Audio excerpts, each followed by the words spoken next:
Golden success YouTube চ্যানেলে তোমাদের সকলকে জানাই স্বাগতম। আশা করি তোমরা সকলে ভালো আছো। এই ভিডিওটিতে আলোচনা করব 2022 সালে জানুয়ারি মাসের জন্য তোমাদের যে আবারও নতুন করে মডেল অ্যাক্টিভিটি টাস্ক দিয়েছে, সেই নতুন মডেল অ্যাক্টিভিটি টাস্কের উত্তরগুলো নিয়ে আলোচনা করব।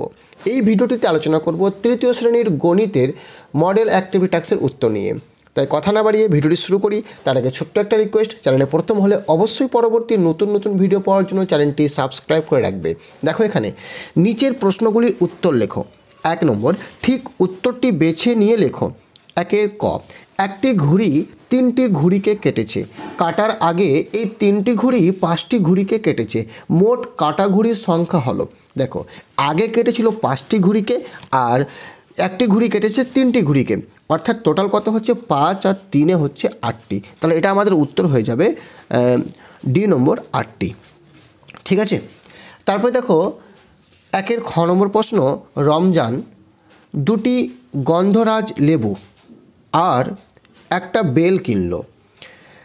একটি লেবুর দাম 4 টাকা এবং একটি বেলের দাম 60 টাকা হলে রমজানকে দিতে হবে। দেখো গন্ধরাজ লেবু 2টি কিনেছে আর বেল কিনেছে একটা, তাহলে লেবুর দাম 4 টাকা করে হচ্ছে। তাহলে কত হচ্ছে 4 গুণিত কয়টি কিনেছে 2, আর যোগ কত হচ্ছে একটি বেল কিনেছে কত করে 60 টাকা করে। তাহলে কত হচ্ছে দেখো এখানে 4 2 হচ্ছে 8 প্লাস 7 1 কে 7, 8 আর 7 যোগ করলে হবে 15। ঠিক আছে, তাহলে আমাদের এটা উত্তর হচ্ছে 15 টাকা, ডি নম্বর উত্তর। তারপরে দেখো গ নম্বরটা কত হচ্ছে 5 গুণ 7 এই গুণ ফলে। ঠিক আছে, কোনটা সঠিক বার করতে বলেছে। তাহলে দেখো এটা গুণ করলে কত পাবো আমরা, 5 7 35 পাবো। ঠিক আছে 35। তাহলে এখানে কি বলেছে দেখো, দশকের অঙ্কটি এককের অঙ্ক থেকে 2 বেশি। তাহলে দশকের অঙ্কটি এককের অঙ্ক থেকে বেশি না, এখানে দশকের অঙ্কটি কম আছে, তাহলে এটা হবে না। দেখো বি নম্বরটা, দশকের অঙ্কটি এককের অঙ্ক থেকে 8 বেশি। তাহলে দশকের অঙ্কটি এককের অঙ্ক থেকে 8 বেশি, তাহলে এটাও হবে না, দশকের অঙ্কটি বেশি নয়। এবার দেখো সি নম্বর, দেখো এককের অঙ্কটি দশকের অঙ্ক থেকে 2 বেশি। দেখো এককের অঙ্কটি দশকের অঙ্ক থেকে 2 বেশি, মানে এককের অঙ্কটি বেশি। কত বেশি বলেছে 2 বেশি বলেছে। দেখো 5 থেকে যদি 3 বাদ দিই তাহলে 2 বেশি হবে, তাহলে আমাদের এটা উত্তর হবে সি নম্বরটাই। ঠিক আছে, দেখো 2 নম্বর, সত্য বা মিথ্যা লেখো। দেখো ক নম্বরটা 6 যোগ 6 যোগ 6, এই 3টা 6 যোগ করলে পাবো আমরা 18, আর 6 গুণিত 3 এটা করলেও পাবো আমরা 18। তার মানে এটা হচ্ছে আমাদের সত্য। ঠিক আছে, দেখো আমি সত্য লিখে দিচ্ছি এখানে।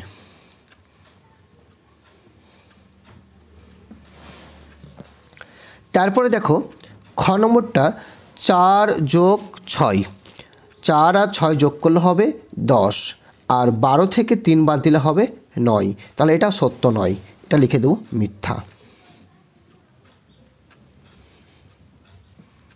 ঠিক আছে, তারপরে দেখো 2 এর গ, বল দেখে সংখ্যাটি হলো।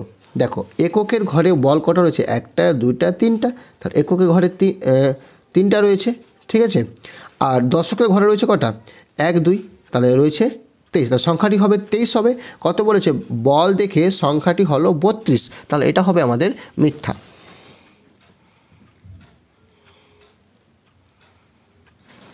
তারপরে দেখো 3 নম্বর, স্তম্ভ মেলাও যে কোনো 3টি।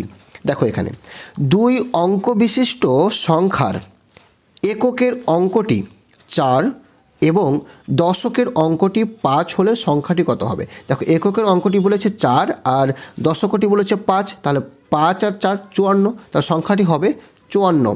তাহলে এটা হচ্ছে আমাদের ডি নম্বর উত্তর। ঠিক আছে, দেখো এটা হবে। তাহলে এখানে আমি তোমাদেরকে এভাবে দেখিয়ে দিচ্ছি, এটা হবে ডি নম্বরটা। তারপরে দেখো বলেছে 60 55 50 ... সংখ্যার বিন্যাস দেখে পরের সংখ্যাটি কতবার করতে বলেছে। দেখো এখানে 60, তারপরে হচ্ছে 55, তারপরে হচ্ছে 50, মানে 5 ঘর করে কমতে থাকছে। তাহলে অবশ্যই 50-এর তার পরের সংখ্যাটা কত হবে 45 হবে, ঠিক আছে, 5 ঘর কম, তাহলে 45 হচ্ছে, এটা হচ্ছে আমাদের সি নম্বর উত্তরটা। তারপর দেখো গ নম্বরটা, 5 জনের প্রত্যেককে 8টি করে লেবু দিলে, 5 জনের প্রত্যেককে 8টি করে লেবু দিলে মোট লেবুর সংখ্যা হবে। দেখো 5 জনকে 8টি করে দিচ্ছে, তাহলে 5 8 40, তাহলে মোট লেবুর সংখ্যা হবে 40, তাহলে এটা উত্তর হচ্ছে এ নম্বরটা।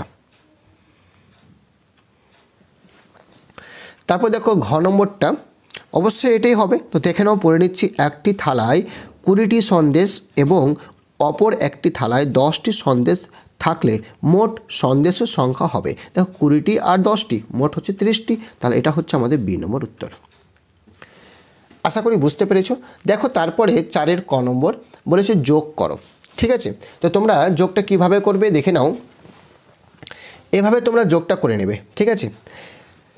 দেখো যোগটা আমি লিখে দিয়েছি, তাহলে 5 আর 3 যোগ করলে হবে 8, 7 আর 2 করলে হবে, যোগ করলে হবে 9, ঠিক আছে। এভাবে তোমরা যোগটা করে নেবে। তারপরে দেখো কি বলেছে, বিয়োগ করো। দেখো বিয়োগটা আমি এখানে করেছি, দেখে নাও।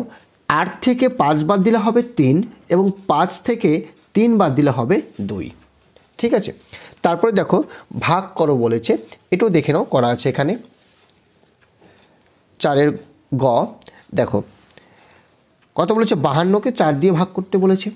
দেখো ভাগ করছি, 4 1-কে 4, দেখো 4 1-কে 4, তাহলে 5 থেকে 4 বাদ দিলে হচ্ছে 1, নামে গেল 2, তাহলে কত হচ্ছে 3 4 12, তাহলে আমরা ভাগফল পেয়ে যাচ্ছি কত 13, তাহলে অতএব নির্ণয় ভাগফল হচ্ছে 13। আশা করি ভিডিওটি ভালো লেগেছে।